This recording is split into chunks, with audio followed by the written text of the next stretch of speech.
Magandang hapon sa lahat. Magandang hapon, Sir Pablo Santos. Ako, si Ginoong Pablo Santos, ang inyong guro sa Values Education. Magandang hapon, Sir Santos. Bago tayo magsimula, hingin muna natin ang gabay ng may kapal. Holy Guardian Angel, watch over us and protect us from all harm. Ano ang iyong pangalan? Andre, sir. Sa sunod gani, basta magtabi po, dili magtabi.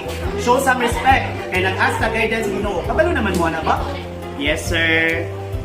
Ngayon, ang tatalakayin natin ay ang salitang respeto. Magbigay ng halimbawa na nagpapakita ng respeto. Kanang mo greet sa teacher, sir. Tama. Every time na amoy makita nga teachers, dapat mo greet din mo sa ilaha. Bahala pag bisag asa niyo sila makita. That's respect.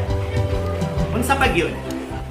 One, sir, kanang kung naay magstorya, sir, kay maminaw, sir, dili magsabak-sabak. Tamang-tama. Napapanahon. Kung naay teachers gani nga nag-discuss diri sa tubangan, maminaw o dili magsabak-sabak. Jen, ako sa niyo. Andre! Maminaw! Peace! Tut manday ka! Relax. Values. Sige. Andre? Sorry, sir.